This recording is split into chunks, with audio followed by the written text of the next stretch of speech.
o presidenciável Ciro Gomes.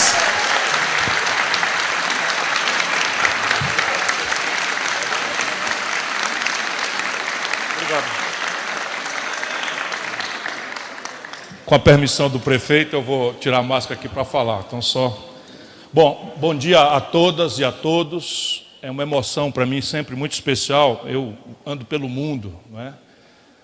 Falando, feito os cotovelos, entre 5 e 6 horas por dia, por aí afora. Mas quando aparece assim, por concessão da Luísa, que controla a minha agenda, vai no Ceará e tal, eu já vou ficando alegre de véspera, né? Vou ficando feliz de véspera.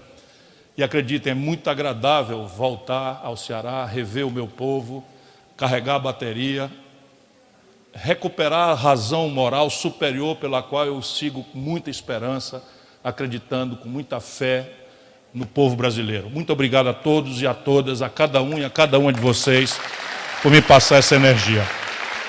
Quero cumprimentar meu amigo Ronaldo da Madeireira, o nosso operoso prefeito de Lavras. Tenho muita alegria de ver seus primeiros passos aí já no rumo de uma excelente administração. Conte conosco, sua responsabilidade é muito grande e você não está só nessa luta. Conte conosco, no que eu puder ajudar, você merece, Lavras da Mangabeira merece. Eu sei a responsabilidade que é da gente ter pedido ao povo para mudar. Quero cumprimentar ao velho e querido amigo, prefeito dos prefeitos, líder do consórcio, exemplo de administrador, de homem público. Só para contar para vocês o carinho e a gratidão que eu tenho por esse cearense, por esse irmão que a vida me deu. Quando o Cid era um desconhecido, eu precisava apresentar o Cid, a campanha só ia começar dali uns 3 meses na televisão. Eu precisava de um amigo meu que tivesse muita força de tirar o povo da rua antes daquele foguetório da campanha. Liguei para Zé Helder, eu preciso que tu faça aí uma carreata, uma passeata, uma coisa grande aí, que só tu vai fazer para mim. Zé Helder, pode vir. E foi o Zé Helder que apresentou o Cid ao Ceará. Meu irmão, eu te cumprimento. Não vou esquecer jamais, mas ele que apresentou o Cid ao Ceará. Quero cumprimentar esse que não é mais o meu braço direito, é meu cérebro. Porque sem nenhum favor, a gente político gosta de pabular os amigos, estragar os adversários, né? Maurinho já mandou uma pinicada aí no pessoal do Motim, foi boa, essa parte aí eu gostei, né? Mas assim, aqui não é pabulagem não. Se alguém merece o reconhecimento de mais qualificado homem público em matéria de gestão, de finanças públicas, de domínio dessa coisa intrincada que é fazer tributação sem destruir a economia, achar o equilíbrio entre o justo necessidade de cobrar imposto e não esfolar o comerciante, essa pessoa é o Mauro Benevides Filho para o Brasil, não é só para o Ceará. É uma alegria muito grande andar pelos caminhos do Ceará. Ele disse que faz ano, mas é o seguinte, eu tinha 28 anos, 28 anos eu tinha, eu tenho 63, vocês façam a conta aí, para provar que ele está velho mesmo, né? Eu não, mas eu tinha 28 anos e o Mauro Benevides Filho chegou de Vanderbilt, onde tirou um PhD nos Estados Unidos, um bicho é preparado, e o Mauro chega no Ceará e começa a me ajudar de lá até hoje, sem faltar nenhum dia. Então, 28 para 63... começou muito cedo, era adolescente ainda e tal. Eu quero cumprimentar a valorosa mulher brasileira, cearense, na pessoa de todas as que estão aqui, mas na figura dessa administradora, dessa política hábil, competente, que é a minha querida amiga Laís Nunes, nossa prefeita municipal do Icó. Cumprimentar ao Marco Sobreira e ao seu pai Marcelo, muito obrigado pela presença, pela honra e pela gentileza das suas palavras. É a nova geração de jovens talentos cearenses. Quero cumprimentar todas as vereadoras e todos os vereadores, na pessoa do Antônio Romero, nosso presidente da Câmara Municipal. Não sei se está na mesa, se não está, devia estar, porque vereador é o cargo mais importante para um democrata. Então eu faço esse convite. Cumprimentar Joãozinho do Titico, nosso prefeito do Cedro, obrigado meu irmão. Puíca, nosso prefeito de Palmirim, obrigado pela presença. Sandro Rufino, nosso prefeito de Umari. Chico Clementino, nosso amigo prefeito de Grangeiro, meu amigo Maurição, prefeito Maurício Pinheiro, do senador Pompeu. Está querendo discutir com o Lavras da Mangabeira, né? Vamos, né? Tem que ser aqui, não é? Tá bom, vamos. Quero cumprimentar, em nome de todos os ex-mandatários, um velho amigo também que fez um grande trabalho no Cedro, presidiu a Associação dos Prefeitos do Ceará, doutor Nilson, está aqui conosco. Cumprimentar os meus amigos da antiguidade, para além do Mauro Filho, né, amigos queridos, na pessoa do Carlos de Olavo e do doutor Tavinho, velhos amigos de luta, né, quando a gente não tinha ninguém para procurar, já estava o Carlos de Olavo, né, segurando aqui, às vezes, sozinho a bandeira, e eu cumprimento essas pessoas para cumprimentar todos que me deram a mão desde o primeiro momento. E se me permite cumprimentar todos os que estão nos acompanhando pela transmissão ao vivo da Lavras Ceará TV Web, que está no YouTube também. Um abraço para todos, muito obrigado. Infelizmente, todos falaram bem, que é falar com conteúdo e pouco. Eu estou encarregado de falar um pouco mais para vocês, porque é uma palestra que me pedem para eu refletir sobre a questão do desenvolvimento brasileiro e do poder municipal diante de uma situação tão delicada e grave. Portanto, me desculpando antecipadamente, vou fazer como o padre Antônio Vieira dizia antes de cometer seus intermináveis discursos, dizia ele: desculpe, não posso ser breve. Aí lascava um sermão de 1 hora nas costas dos fiéis. Não era do jumento nosso irmão, o padre Antônio Vieira, o português, né? Você sabe que tinha o padre Vieira aqui também, que era autor do livro Jumento é Nosso Irmão. Na minha mente era daqui, da região. Vaz Alegre, exatamente. Eu conheço o Ceará e o povo. Então, veja, o organismo nacional brasileiro está muito doente. Muito doente. O organismo nacional, o corpo da nação brasileira, está talvez com a maior doença da nossa história.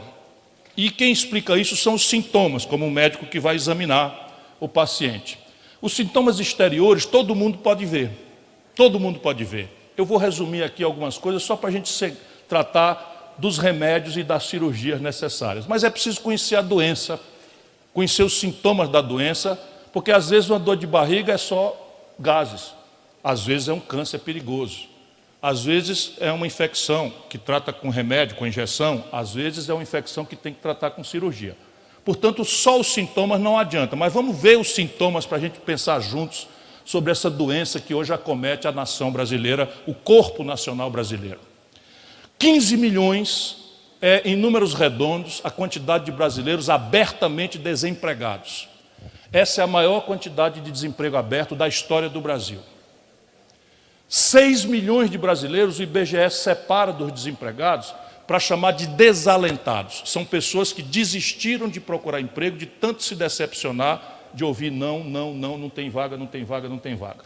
15 com 6 são 21 milhões de pessoas, que é bom a gente lembrar por trás desses números, que são pessoas que têm necessidade de comer hoje, aqui, agora, que têm necessidade de comprar um remédio para uma doença agora, que têm necessidade de pagar a conta de energia, senão vem anel e corta, que têm necessidade de pagar a conta do transporte, que têm necessidade de pagar uma roupa para a filha, para o filho, e que não tem simplesmente nada. Por quê? Porque na sequência desses sintomas de que o Brasil está doente, nós vamos encontrar outro número que é recorde histórico.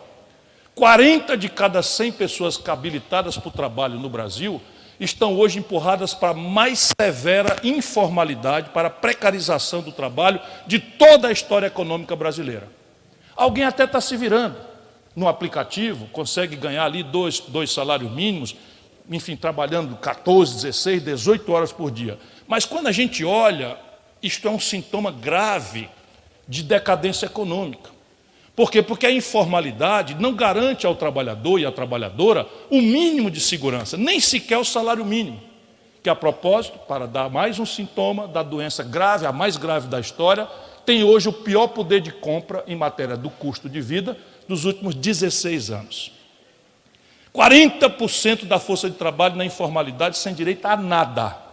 Mas em algum momento vão estressar a seguridade pública, porque vão ficar envelhecidos, virá a doença, virão as vicissitudes da idade e não tem direito a nada.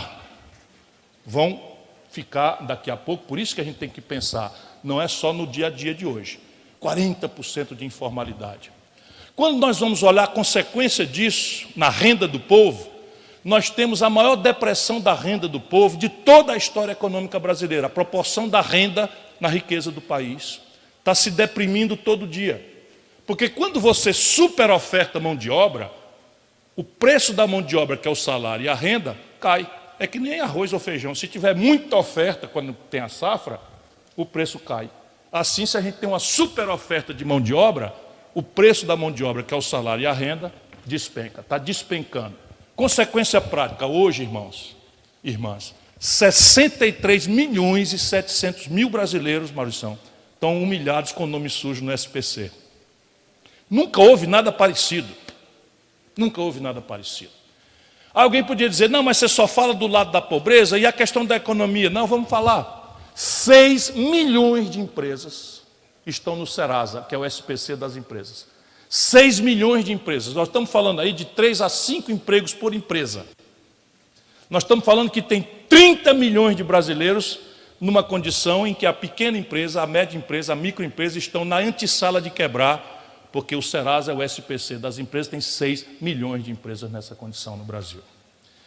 E um grande número, para a gente não ficar só nos sintomas que já estão assustando o auditório. E nós viemos aqui para falar de soluções, mas a gente precisa entender a doença. Não adianta achar que é trocar Chico por Manel Maria, porque se fosse assim era muito fácil. Porque agora eu vou lhes dar um número que começa a gente olhar o ambiente dessa doença.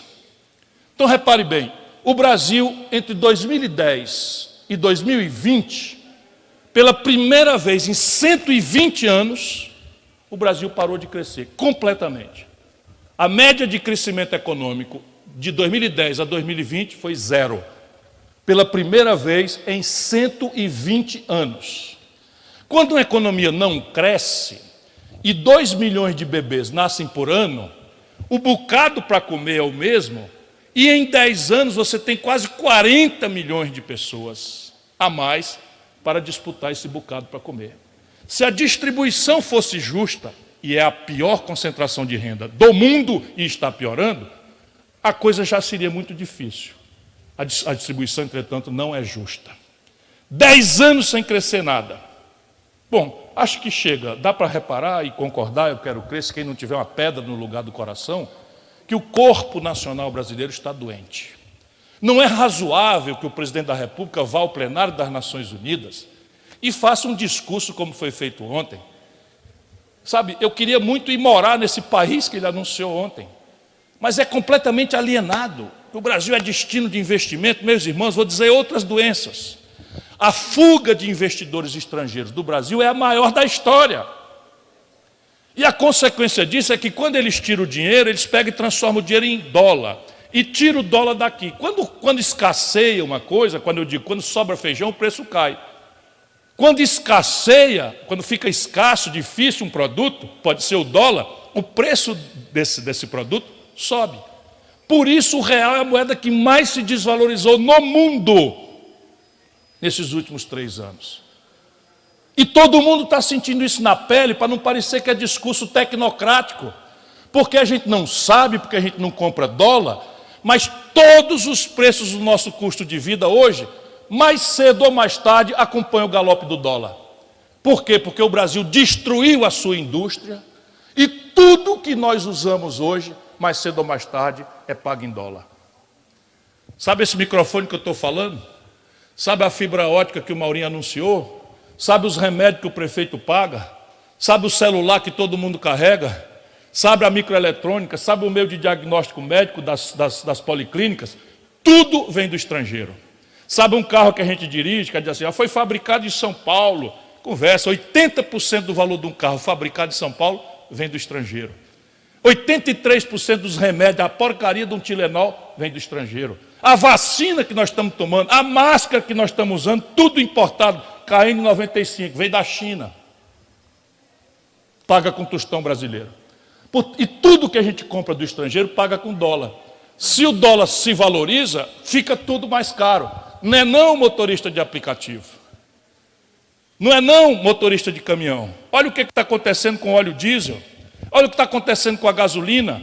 Olha o que está acontecendo com o gás de cozinha, que está no morro, na favela, nas comunidades mais pobres do Brasil, e que está obrigando as famílias no interior do nosso Ceará a trocar o gás por lenha mais uma vez, porque passou de R$100. Por quê? Porque nós estamos importando tudo isso do estrangeiro. Olhe, o Brasil está doente. Eu queria demonstrar com esses números todos, mas todo mundo percebe que o organismo nacional está doente. Agora vamos ver uma coisa, qual é o histórico do paciente? É um paciente que tem um defeito de nascença? Não é um paciente que já nasceu com algum problema genético? Não, não é. Entre 1930 e 1980, meio século, 50 anos, Tavinho, o Brasil foi o país que mais cresceu no planeta Terra. 50 anos em tiriço como cantiga de grilo, como a gente fala na conexão Lavra da Mangabeira Sobral. 50 anos em tiriço como cantiga de grilo, nós crescemos 6,7% ao ano, na média. Teve ano para o mundo abrir a boca, que diabo é aquilo ali? Crescemos 15% no ano. Ora, pergunto eu, para a gente ver o histórico do paciente. Se o céu abençoado pelo Cruzeiro do Sul, que anima a nossa fé cristã, é o mesmo, não mudou, o Cruzeiro do Sul está aí nos abençoando. Se o chão castigado pela seca no Nordeste, mas pródigo e generoso, como jamais foi em qualquer momento do passado, porque nós não conhecíamos a riqueza de petróleo, que hoje é uma das maiores do mundo, nós não conhecíamos a maior província mineral do planeta, onde nós temos praticamente todos os minérios necessários para o progresso da humanidade. Somos o maior estoque de minérios diversificados do mundo. Petróleo a não contar, ou seja, o céu abençoado pelo Cruzeiro do Sul é o mesmo. O chão mais rico do que jamais foi, porque lá atrás, quando a gente crescia, não tinha petróleo, não tinha Vale do Rio Doce, que descobriu a mineração.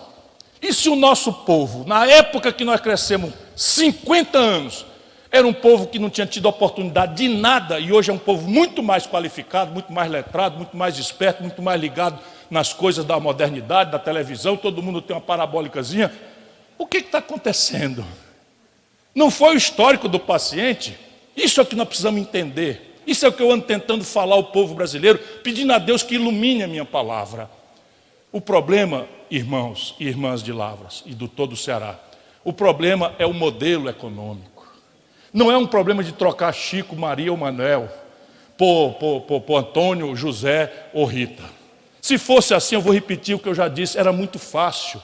Mas isso é a enganação que está tomando conta da vida brasileira. O que está fracassando no Brasil não é o céu, não é o chão e não é o povo, é a política. E as pessoas perderam a noção, especialmente os jovens, da gravidade que é a política. Porque a política virou uma coisa tão mentirosa, tão enganadora, tão superficial, tão tisnada da ladroeira, da mentira, do privilégio, que as pessoas de bem estão querendo distância. Os jovens olham e põem o dedo no nariz, mal sabendo todos nós, que é aí que se define o preço do feijão. É aí que se define o preço da passagem de ônibus. É aí que se define a qualidade da segurança pública. A propósito, sintoma da doença, nos últimos 12 meses, 58 mil brasileiros foram assassinados. Isso é mais do que todas as mortes das áreas em guerra que o mundo hoje testemunha. E a gente reconhece que tem uma guerra por aí afora, e aqui a gente vai fazendo de conta que a notícia só do 190, do Barra Pesada, para a gente olhar catarticamente, né, que é uma expressão psicanalítica, não é? Que a desgraça dos outros é tão maior que a nossa desgraça parece menor. Só isso explica essa morbidez com que os programas policiais têm tanta audiência na hora da gente almoçar. Aliás, tomaram conta do noticiário como um todo. A insegurança é um espinho no coração de cada família brasileira. Quem tem filho, adolescente, na sexta-feira começa a debulhar um terço para saber se a menina ou o menino vão voltar para casa em paz, ou se vão tombar na ronda da droga, se vão tombar na banalização da violência. Isso é a verdade do Brasil inteiro. É a verdade do Brasil inteiro. Portanto, se é a política, vamos entender que é aqui que está o debate. Por quê? Porque a política é a linguagem da democracia. Se a política se desmoraliza, tudo para como está. Tudo fica como está. E a ideia de que todo político é bandido, todo político é pilantra, todo político é ladrão, salvo prova em contrário, só serve para uma categoria: os políticos bandido e ladrão. Porque se é tudo igual, fica assim como está. Esse aí pelo menos faz alguma coisa por mim. E vamos aceitando o que não é aceitável, que é o descompromisso com a estratégia de desenvolvimento brasileiro. Mas e por que está assim? Por que isso é tão grave, é tão óbvio que a política que deve refletir sobre essas coisas e essas coisas não são refletidas? Aqui vem a tragédia do momento brasileiro. É que se está ruim e difícil e trágico para as maiorias esmagadoras da sociedade brasileira, as coisas vão indo muito bem, obrigado, para uma minoria de brasileiros que desenvolveram um mecanismo de ganhar com a tragédia. Sabe a flor do lodo? Não tem o lodo? O lodo é uma sujeira mal cheirosa, mas não nasce uma flor, às vezes, belíssima. Pois bem, essa flor do lodo no Brasil é que uma minoria de brasileiros desenvolveu um mecanismo de ganhar muito dinheiro, mas fortunas incalculáveis, explorando essa contradição que está matando o corpo nacional. Dou para vocês exemplos também com números, que aguentam uma olhada no Google. Eu tenho dito para todos os jovens, assim, me ouça, tome nota, e o que você duvidar, vá no Google, confira, porque isso é que um povo sábio faz. Nenhum povo sábio fica seguindo político por carinho, por paixão, ou é contra político por ódio. Espera aí um pouquinho. Ouve o que todos têm para falar. Vê se ele está falando coisas coerentes com o que ele andou fazendo. Vê se ele tem história de correção para poder estar falando em coisas erradas dos outros, porque ficar apontando o mal feito dos outros sendo igualzinho não resolve absolutamente nada, mas profundamente exija de todos que falem sobre o que pretendem fazer sobre o problema. Por quê? Porque o que tem que ser feito é possível tecnicamente de fazer com relativa simplicidade.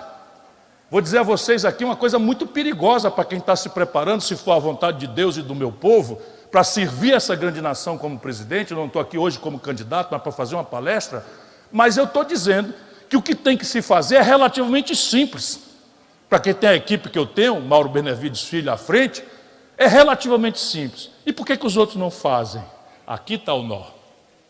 Porque o que está errado, não está errado porque tinha um manual de fazer certo, e os caras em Brasília são tão safados, mentirosos, que fazem lá tudo errado de propósito. Se fosse assim era mais fácil.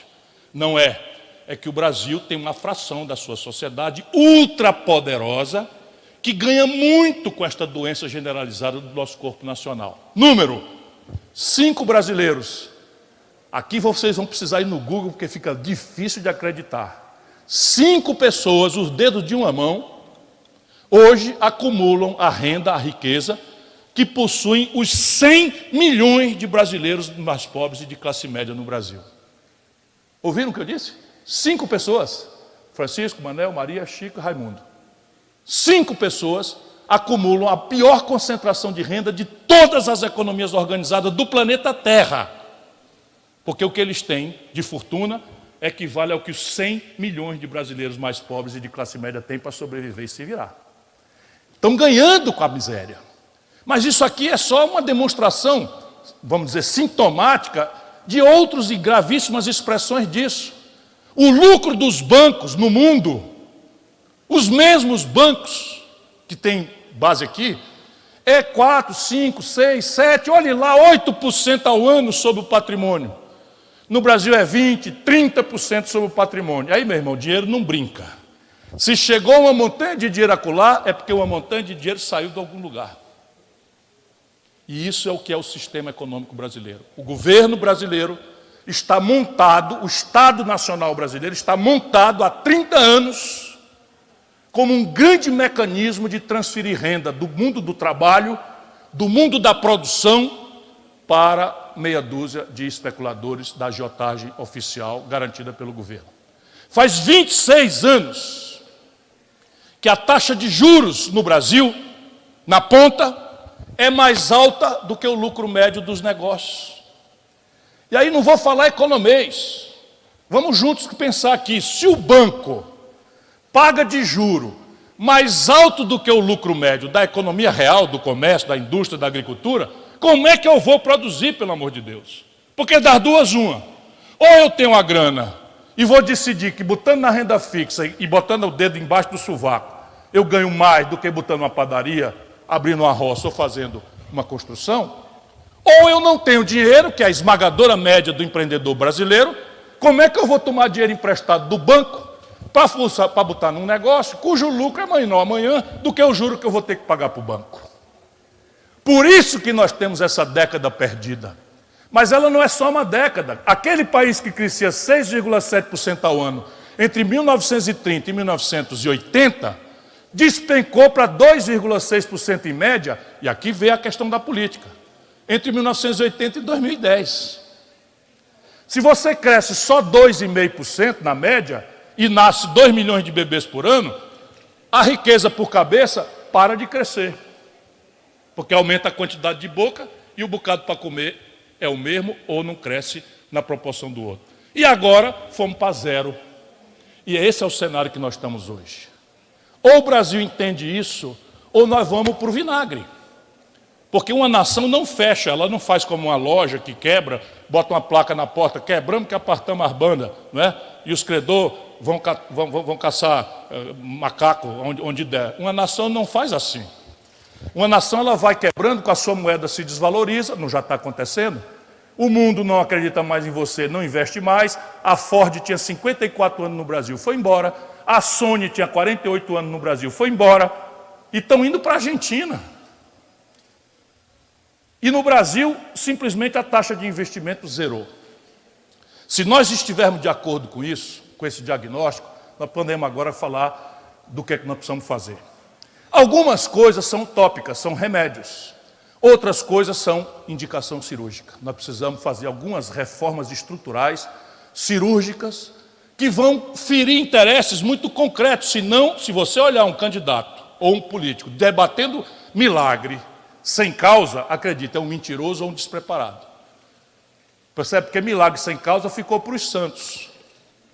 Aqui na Terra não existe efeito sem causa. Então eu não posso prometer educação, saúde, segurança, moradia, saneamento básico, qualificar a vida das pessoas, infraestrutura de energia. Vai faltar energia no Brasil, hein? Outro sintoma, agora vai faltar energia no Brasil, vai começar a ter apagão a partir do dia 15 de outubro, porque não tomaram as providências, apesar de muitos de nós avisarem. Eu tenho falado todo dia, desde março, desde fevereiro que eu falei a primeira vez, porque a equipe me advertiu. Agora em outubro nós vamos começar a rodar lama nas turbinas lá do sul, sudeste do Brasil. Quando começa a rodar lama, simplesmente as turbinas começam a quebrar e começa a dar apagão na hora do pico.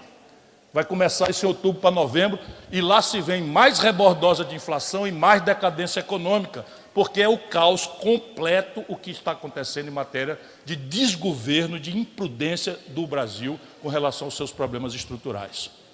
Então vamos então tentar uma solucionática, como diria o Dada Maravilha, já que nós falamos na problemática. Veja, como é que se faz o crescimento econômico de uma nação acontecer? Crescimento é a condição sem a qual nós não temos como resolver o problema. O Brasil tem que retomar a capacidade de crescer, e para retomar a capacidade de crescer, a gente tem que entender o que é que produz crescimento econômico.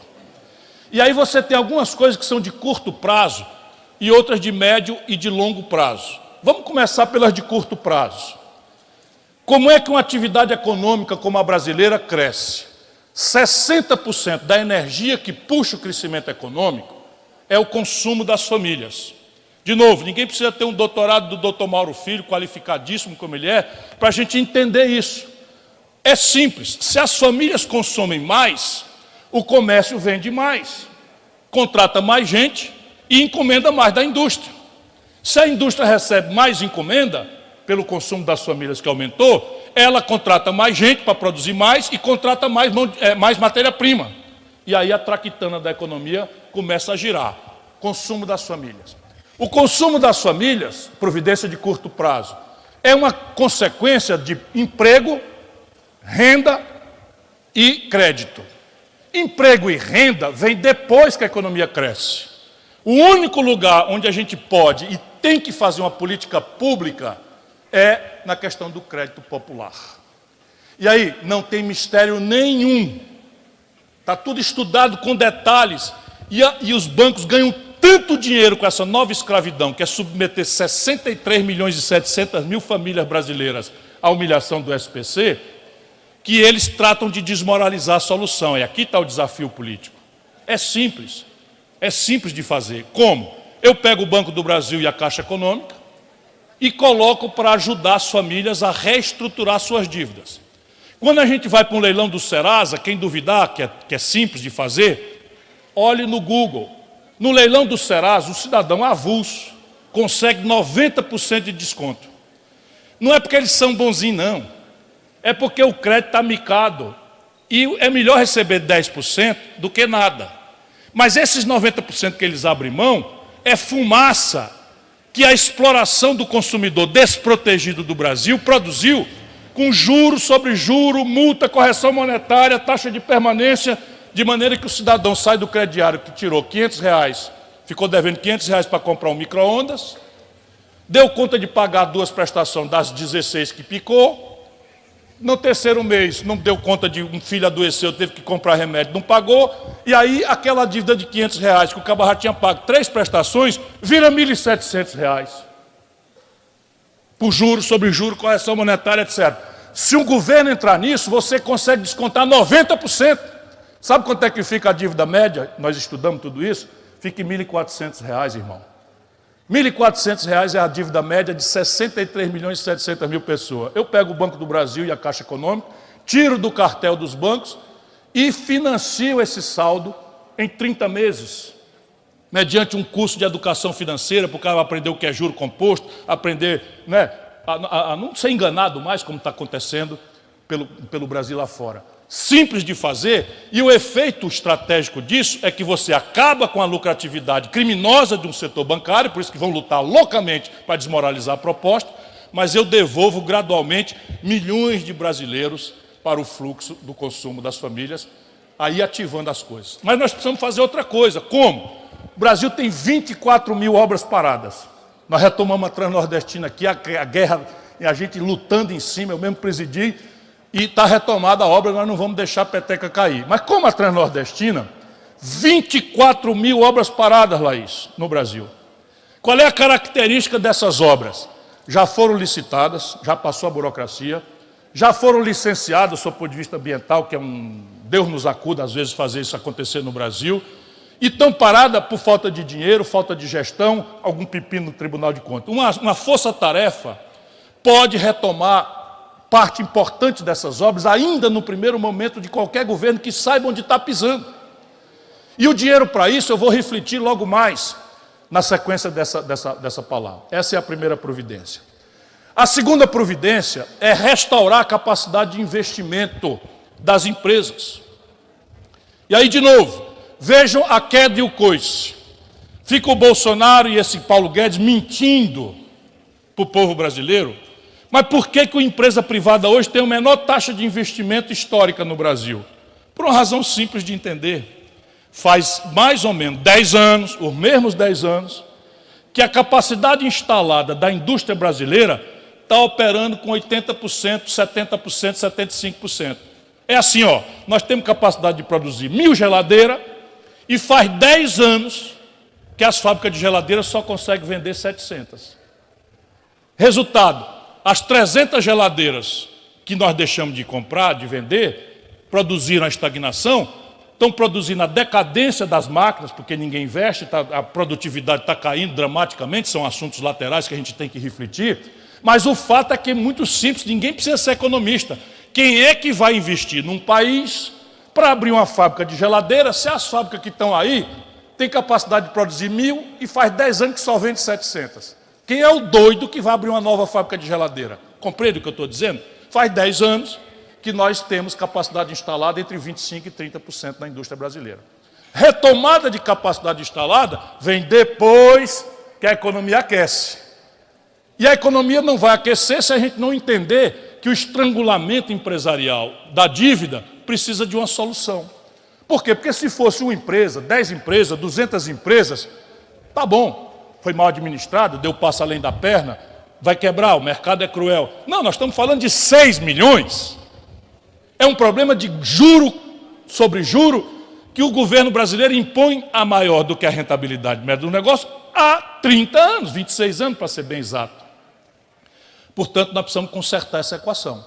E aí você tem como fazer de novo, BNDES, Banco do Nordeste, Bancos do Sul, Banco do Brasil, Caixa Econômica Federal, você tem uma ferramentaria e você tem um lastro em reservas cambiais de mais de 360 bilhões de dólares, que você pode transformar uma pequena parte desses 60 bilhões de dólares, que é uma espécie de caderneta de poupança que a gente tem lá fora, em crédito, substituindo a taxa de juros brasileira, que vai subir pesadamente agora, em plena estagnação econômica, vamos subir a taxa de juros pesadamente agora, é um desastre completo, por juro internacional que é perto de zero ou negativo há mais de 10 anos.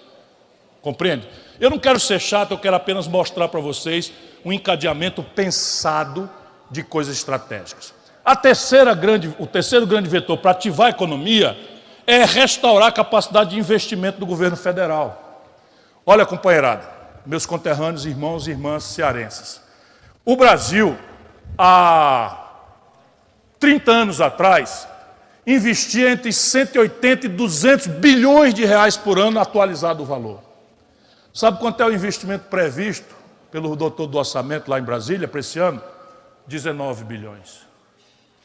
E como é que estão investindo esses 19 bilhões? Mais ou menos é assim, o Bolsonaro pega esse dinheiro, joga para cima, e quem for mais esperto pega um pedaço e vai lá rasgar o dinheiro, comprar trator superfaturado, fazer o que diabo quiser, numa tal de emenda do relator, que virou uma esculhambação generalizada. Portanto, eu posso dizer que o investimento federal brasileiro hoje é zero. Caramba, nós investimos 200 bilhões de reais 20 anos atrás e agora estamos investindo zero. Tem que restaurar essa capacidade de investimento. Como é que a gente faz isso? Aqui que começa a doer. É a pergunta que nós temos que fazer a todos os políticos. De onde vem o dinheiro? Porque senão fica esse papo furado de esculhambar o que está aí, é a cara do Bolsonaro. Viu a esculhambação que o PT produziu, a roubalheira, viu o colapso econômico, porque essa crise começou, foi lá, 10 anos atrás, são 6 anos de PT, 2 de Michel Temer que o Lula botou no poder e 2 anos de Bolsonaro. Aprovar de novo que aqui não se trata de Chico, Maria ou Mané, o problema é o modelo, que é o mesmo desde o Fernando Henrique. Câmbio flutuante, superávit primário, meta de inflação. E agora meter um tal de teto de gastos, que é para tudo que interessa ao povo, menos para os goeludos do juro. Sabe que essa despesa que leva 52% do orçamento é livre de qualquer teto, mas com saúde, educação, segurança pública, tudo isso é dentro do teto de gastos.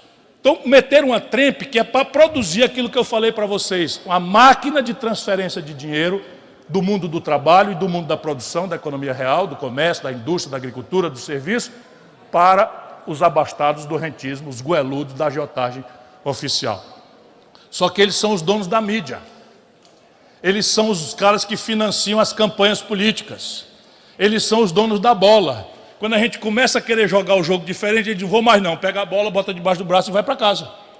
E isso, se a gente não quebrar, não adianta pensar que trazer Chico, Maria ou Manel vai resolver o problema brasileiro.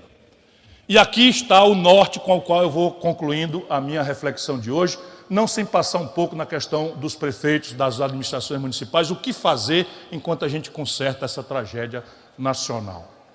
Veja, no Brasil, eu posso dizer a vocês, só quem paga imposto é pobre, classe média e empresa formal.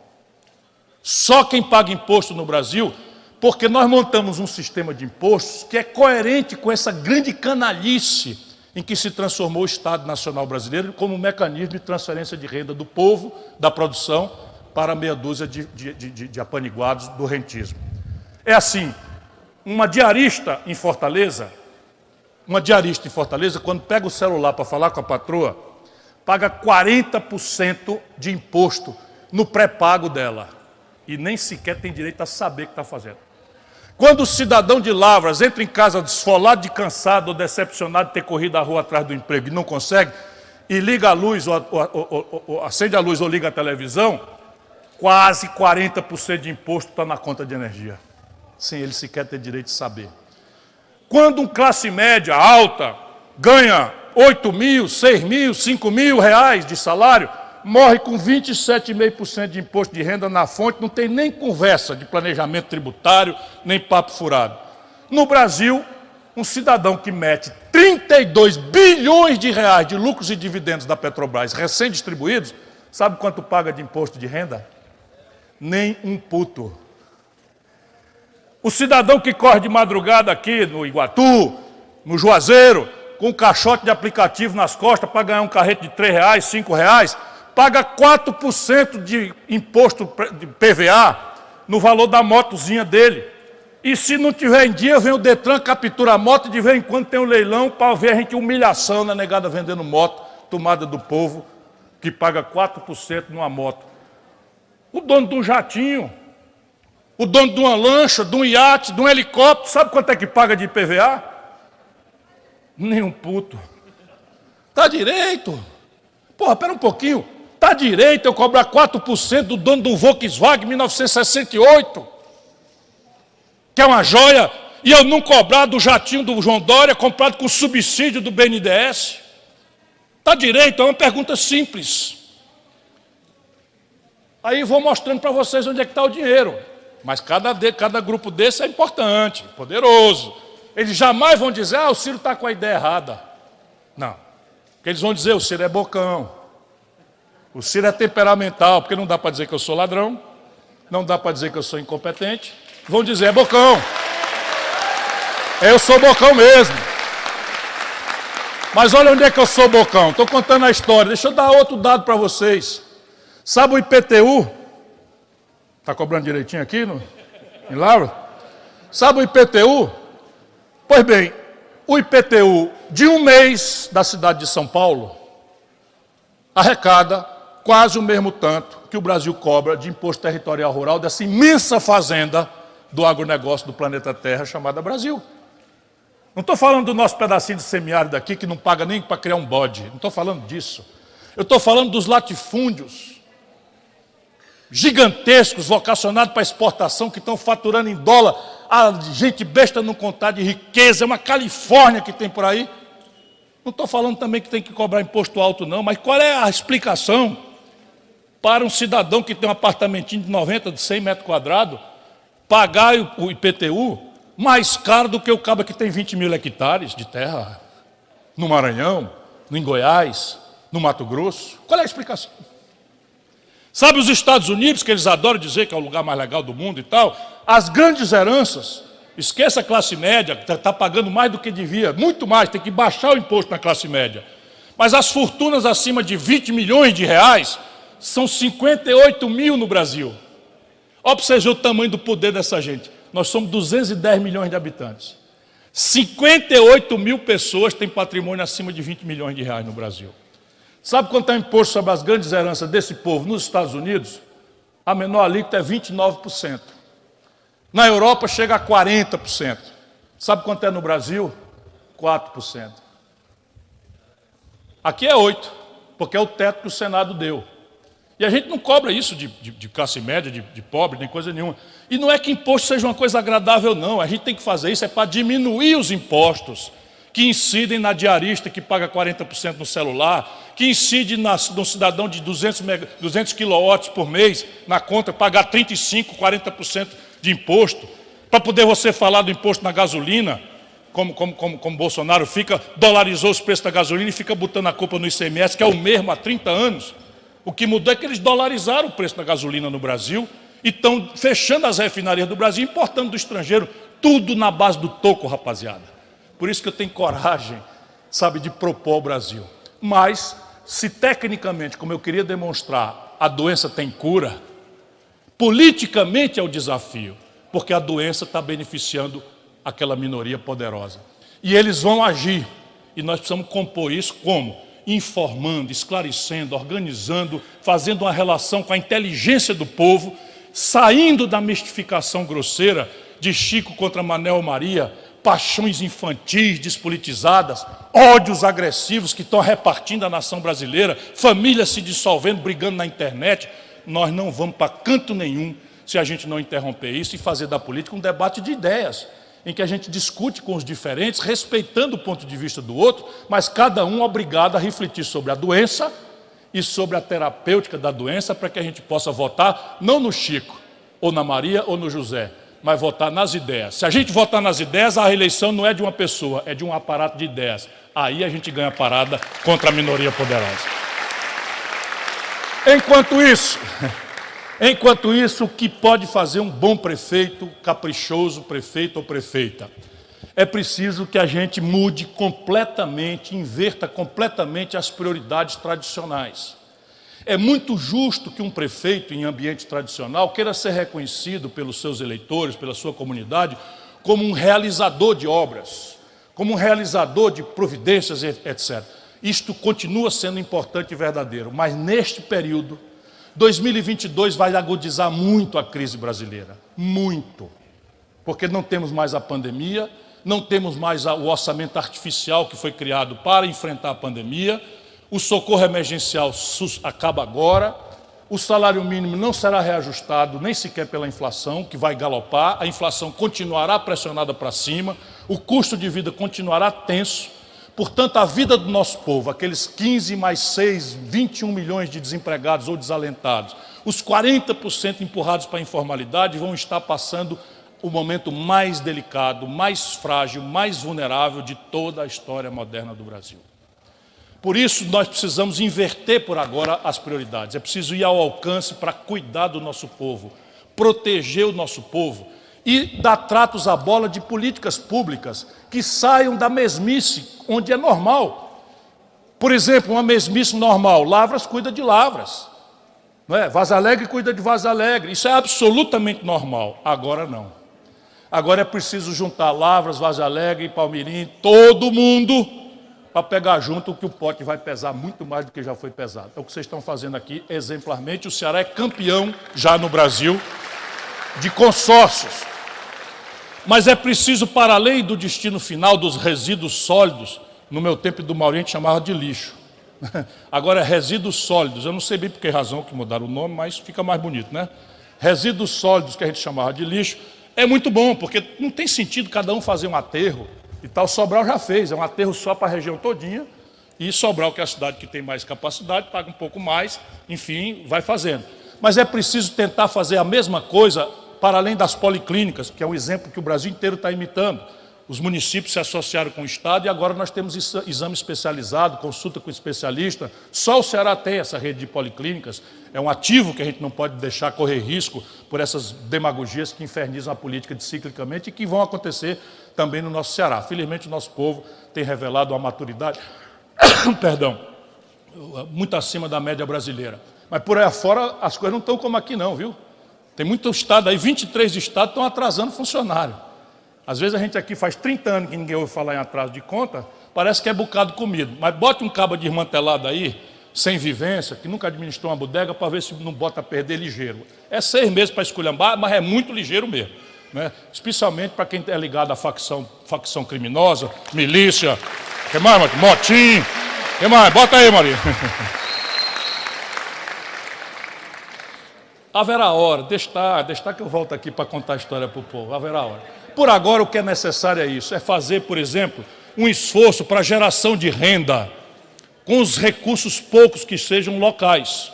Eu ando conversando isso, Maurição já me levou lá em Senador Pompeu, e é por isso que eu acho que eu fui convidado para cá também. Vamos pegar aqui algum exemplo, compras governamentais. Então é natural, em tempos normais, e a lei obriga, o Tribunal de Contas persegue, o Ministério Público acha que pode governar se ter voto, tudo bem, eu entendo tudo isso. Mas veja assim, quantas carteiras escolares o município de Icó compra? De onde vêm essas carteiras escolares? Será que se juntar Icó, Lavras, o consórcio todo, e começar a ensinar o povo, com o apoio do SEBRAE, a produzir carteira escolar, determinando que, como não tem o frete para vir do Paraná, essa carteira tem que ser o mesmo preço ou mais barato do que a que vem de fora, eu não posso reter poupança, em vez de gastar dinheiro. Então tem que fazer isso daí. Água sanitária, a gente usa água sanitária nas prefeituras, sabe, para limpar posto de saúde, para limpar hospital, para limpar tudo, escola, tudo isso aqui. Quantos 1.000 litros de água sanitária a gente compra, cada um individualmente, licitando, aí vem uma firma de Fortaleza, uma firma de São Paulo, e compra e leva, e lá se vai a poupançazinha pouca que a gente tem, financiar um emprego lá fora. Por que a gente não ensina o nosso povo a produzir água sanitária? É simples e fácil de fazer, muito simples. Então você pega o SEBRAE, pega alguém, vem, capacita, organiza o consórcio e agora tem um mercado cativo. E essa pouca poupança que a gente tem, ao invés de pagar emprego lá fora, por iniciativa criativa e solidariedade, claro que tem que torear e eu estou para ajudar. Tribunal de Contas, Ministério Público, essas coisas, tudo isso. Mas e daí? Nós estamos aqui para resolver problema e não é para ficar com medo de cara feia, especialmente quem tem boa fé, como é o caso, eu conheço bem todos aqui, a gente pode seguramente confiar. Como isto, nós temos várias coisas que podemos fazer. Mas microcrédito é uma coisa que localmente você pode fazer. Sabe qual é a taxa de inadimplência do microcrédito quando é oferecido ao nosso povo? 1/4%. Quando você faz o microcrédito, a população paga 99,75% do que recebeu. 0,25% é a conta da inadimplência na experiência que nós temos de microcrédito. Você pode fazer um pequeno fundo municipal e esse microcrédito pode financiar muitas pequenas providências. Maquininha de chapiscar muro. Quanto custa uma maquininha de chapiscar muro? O camarada tem essa vocação, tem essa aptidão, ou não tendo, associa capacitação, que é outra grande ferramenta para o trabalho imediato, mapeando as oportunidades de serviços, que é o custo por emprego mais barato, e daí vai para o futuro. Planejar estrategicamente grandes subversões da questão fatalista, né, de que a água só corre para o mar. Então o Maurição está com uma tese importante, que já mexeu com a minha cabeça, já falei com o Camilo Santana, já falei com o Mauro Filho, que é essa história que o Ceará, para fazer uma coisa importante para o Ceará, que é uma entidade nossa, nós estamos fazendo inversões bilionárias no Porto do Pecém e criando um dinamismo econômico absolutamente extraordinário. Nós estamos crescendo a produção industrial do Ceará 45% no ano. Uma fábrica de pá para esses cataventos de geração eólica gera 7 mil empregos no Porto do Pecém. E aí diz o Maurição, esses investimentos do Estado, todo nessa cabeçona gigante que está crescendo, e o interior. Nós precisamos olhar para isso. Precisamos olhar para isso. E aí esses investimentos estruturantes, tipo a Transnordestina, quais são as vocações produtivas que dependem vitalmente do frete rodoviário e por isso são inviáveis? A partir da Transnordestina, o frete rodoviário cai 90% o valor. Então você pode recalcular todas as possibilidades. Então, veja, a fábrica de cimento de Barbalha fechou, porque era inviável. Com o trem, pode fazer os cálculos, pode ser que seja capaz de abrir. A usina de cana-de-açúcar, a usina de cana de Barbalha, tomando exemplo prático, fechou. Por quê? Porque começou a ficar inviável pelo transporte. Então, é papel do consórcio, que cada um individualmente não pode fazer, estabelecer essa base de planejamento. Isso hoje tem técnica para desenvolver. Potenciais econômicos. Então, eu tenho uma ideia, um porto seco, isso é uma ideia interessante, vai ser viável. Não é? É preciso dar conteúdo prático a isso, ver como é que se viabiliza, quais são os investimentos, para formular a pedida. Sem o quê? É uma ideia maravilhosa que entra governo, entra político, sai político, a gente fala nela, promete, faz não sei o quê e tal, e o resto é o povo pegar o pau de arara e ir embora, ou para a capital ou para o sul.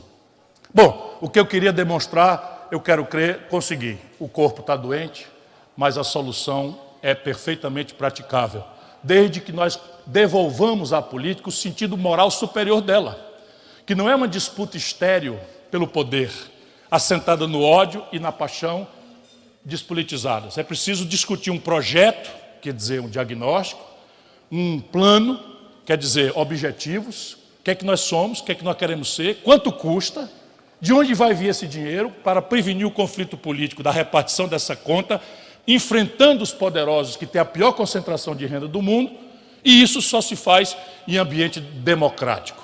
Por isso eu termino preocupado com o Brasil, dizendo a vocês, fora Bolsonaro.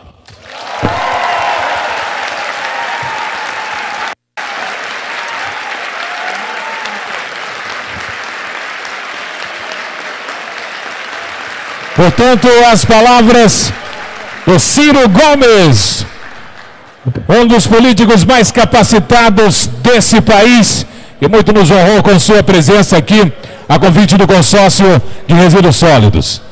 Eu só ver aqui com a assessoria do Ciro, ele já está com a agenda, se é possível fazer ao menos 3 perguntas escritas, né?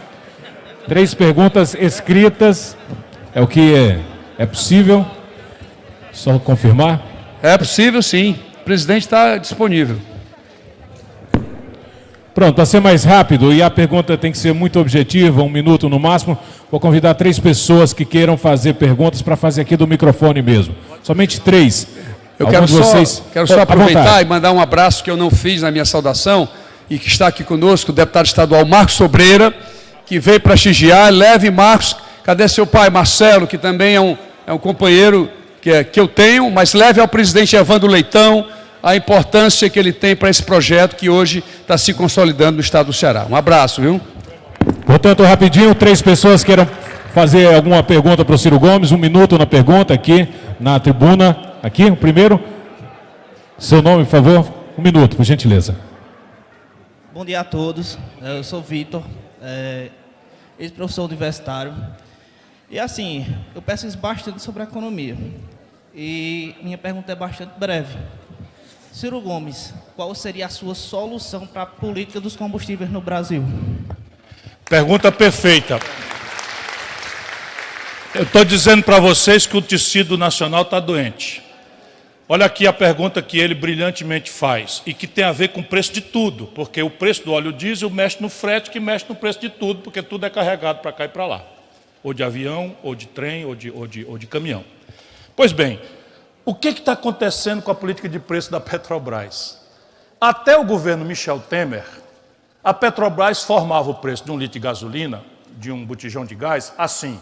Quanto é que custa produzir no Brasil esse litro de gasolina, mais uma remuneração do imobilizado da Petrobras, mais um lucrozinho natural para remunerar o capital, os acionistas e até reinvestir. E assim se formava o preço, que nem forma o preço de um sanduíche no dogão ali da Praça da Matriz de Lavra da Mangabeira. Quanto é que custa um sanduíche? Como é que o caba calcula o preço do sanduíche? Quanto é que eu gastei para comprar o pão, o queijo, o presunto, o ovo, né? Quanto é que eu gastei para a manteiga?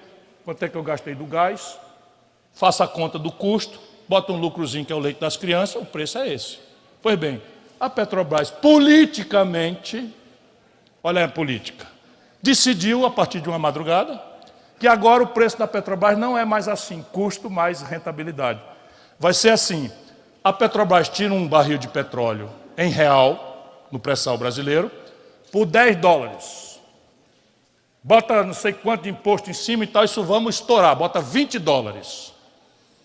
Aí ela devia cobrar $20 o custo do barril de petróleo, que é o custo básico da gasolina. Sabe o que ela faz a partir dessa madrugada?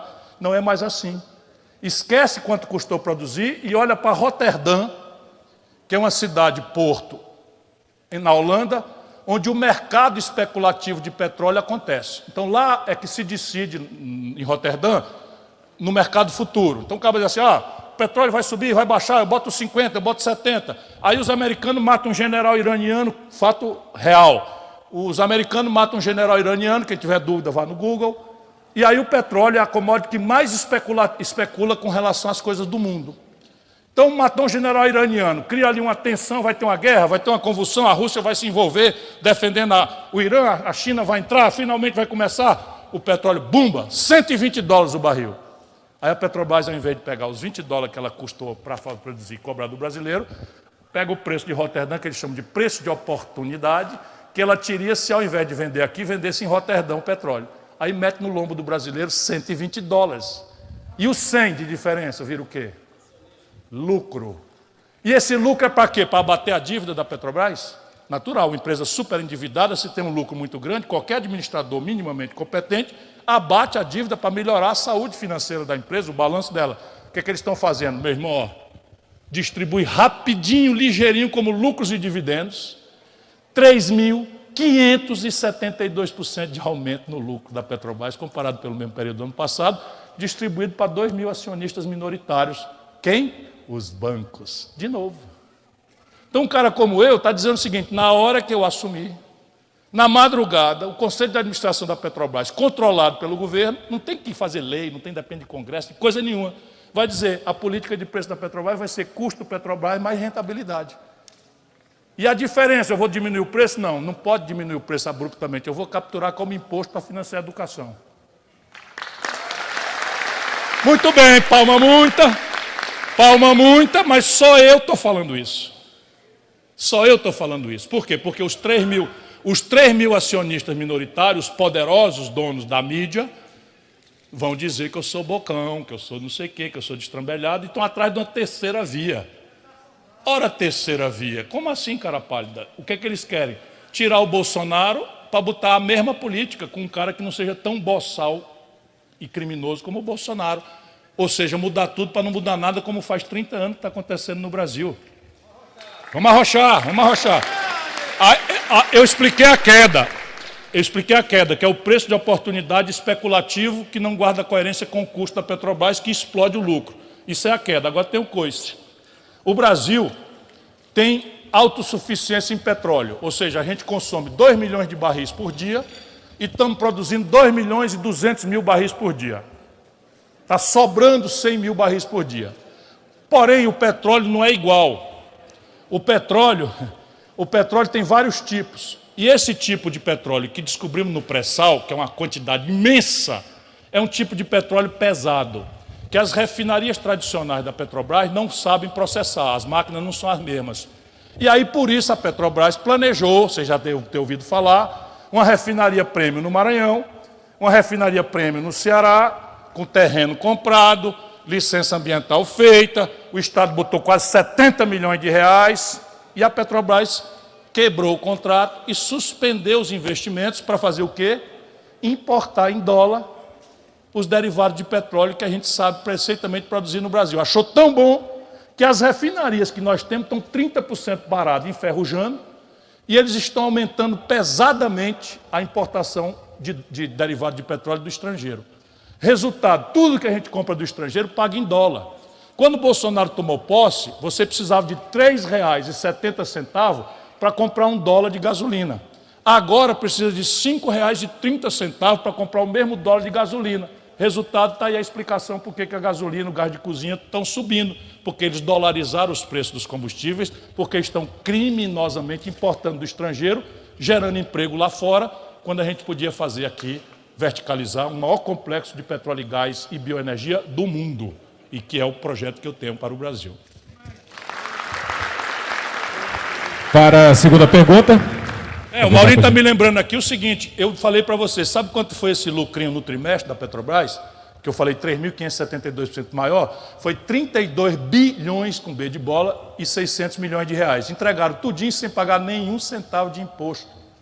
Enquanto a classe média morre com 27,5% de imposto e o pobre, a partir de R$ 2.050 de salário, paga 15%. Está direito isso? Eu fui ministro da Fazenda do Brasil, gente querida. Eu ajudei a fazer o real. Eu cobrava.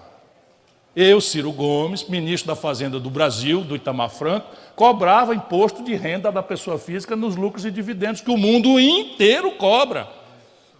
O Fernando Henrique mais o Lula revogaram. Aí é moleza. Aí é moleza. Tira 4 trilhões para os ricos, distribui 300 bilhões para os pobres e fica amigo dos pobres. Assim é garapa, que foi o que aconteceu no Brasil. Menos a Estônia. Olha como está funcionando a minha pedagogia. Só o Brasil e a Estônia não cobram. Né? Muito boa a lembrança.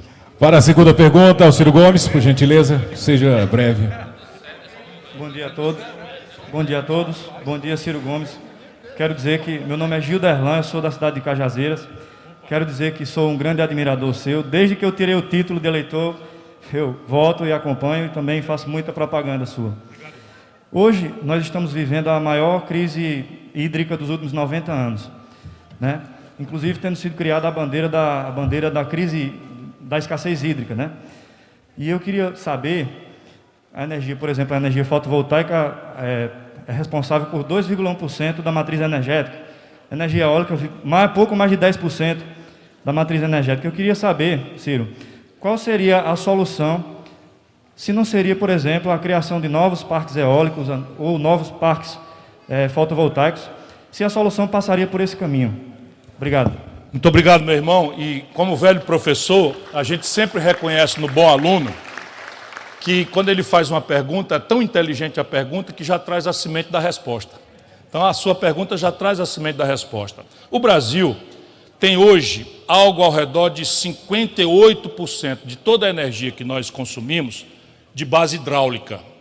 Mas o ciclo das grandes barragens praticamente se encerrou com Belo Monte, Santo Antônio e Jirau. Então são as 3 últimas grandes, aí é possível fazer pequenas PCHs ainda, mas é marginal a potencialidade hídrica que o Brasil, mesmo com turbinas tecnologicamente avançadas que trabalham a fio d'água, não precisa de grandes cargas, não é muito provável que a gente acrescente muitos gigawatts no potencial. O que quer dizer que o Brasil tem que ter um planejamento para diversificar, correndo muito rápido, porque o Bolsonaro está impondo um atraso mortal para o Brasil, com outras bases. E aí você tem um problema de colocar um olho na viabilidade tecnológica, mas um outro olho na modicidade tarifária. Então, a gente precisa trazer o debate para isso. Então, no futuro, nós vamos ter célula de hidrogênio. Ok, mas hoje, o megawatt que sai de uma célula de hidrogênio, tecnologicamente já é viável, fica muito caro, de maneira a ficar impagável. Não é o caso da eólica. Então, evidentemente que o Brasil tem que ter um mapa de ventos. O primeiro do Brasil foi feito no meu governo, no Ceará.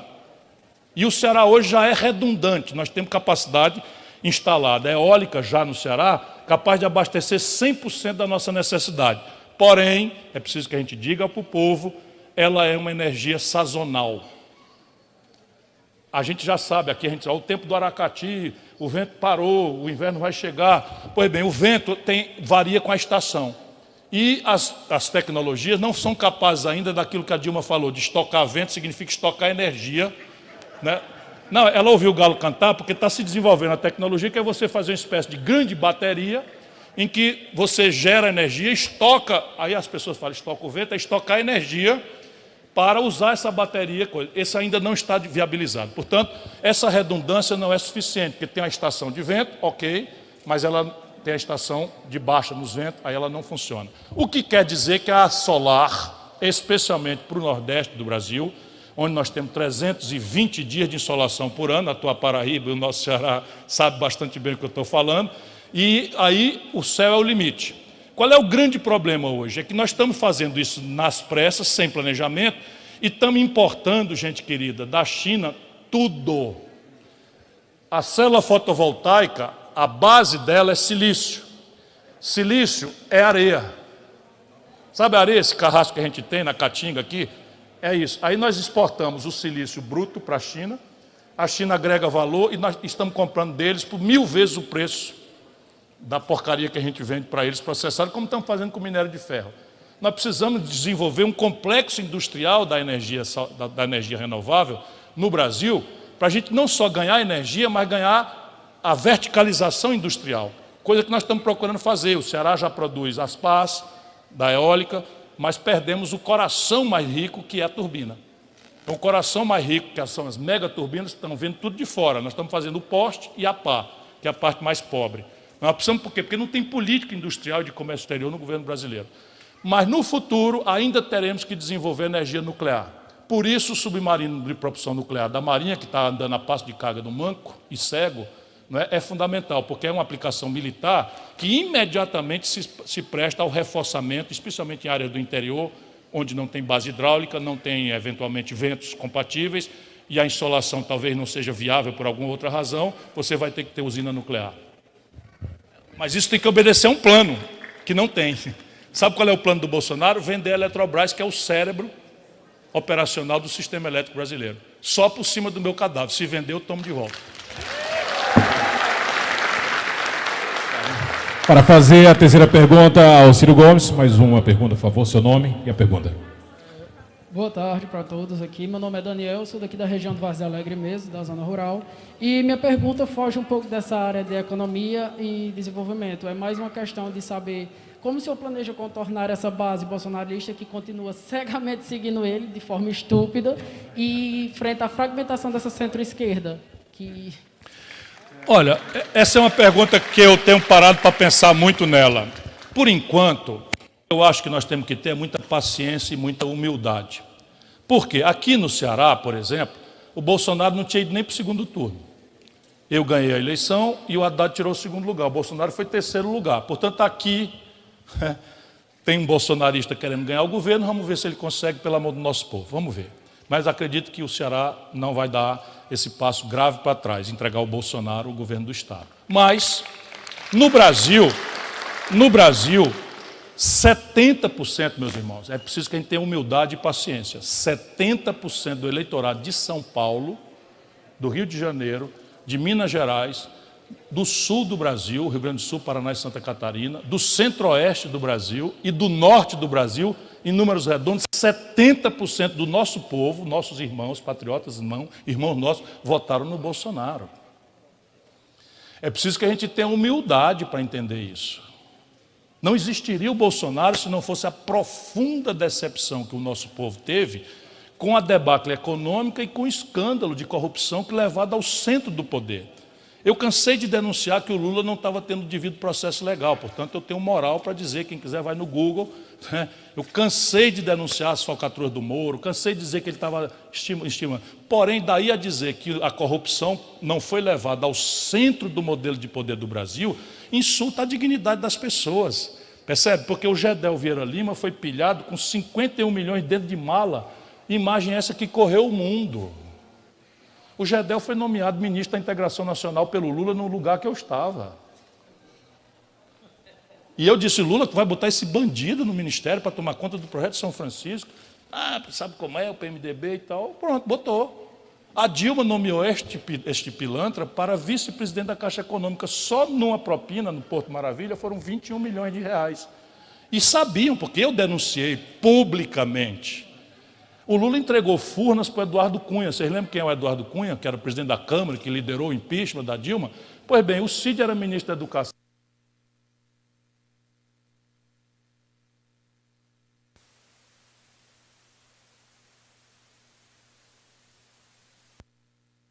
Oi, aqui, perfeito. Alô.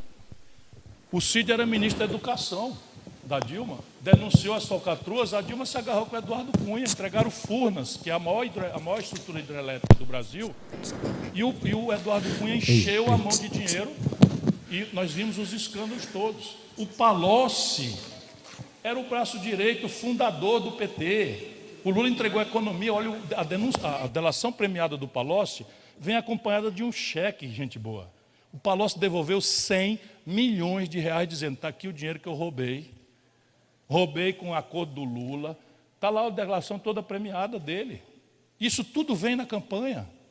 Por isso que eu fico angustiado, porque o projeto de poder é tão cego que só porque o Bolsonaro desastrou o país, o Lula acha que todo mundo vai esquecer isso. Ora, tu acha que o Bolsonaro vai morrer sem trazer de volta tudo para a televisão e vomitar na sala do Brasil? Todos esses escândalos, todo mundo se lembra. Como a Dilma derrubou a economia do Brasil, 7%. Sabe esses 10 anos que nós paramos de crescer? A média, quem puxou para baixo foi o Lula e o PT.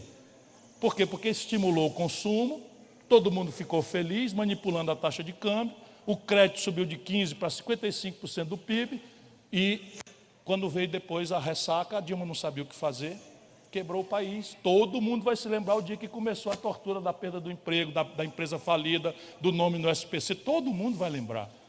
E a gente não pode ficar nessa estica e puxa, vai e volta, ou em que a solução para o futuro é uma volta ao passado. Compreende? Então, paciência e humildade. Eu acho que com paciência e humildade, está funcionando, nós vamos pegar desses 58 milhões que votaram no Bolsonaro, desses 58 milhões de pessoas que votaram no Bolsonaro, a gente pega uns 30 milhões por baixo. E aí fica 28 milhões, que é muita coisa, né? Diante desses, a gente tem que fazer o quê? Sentar o pé.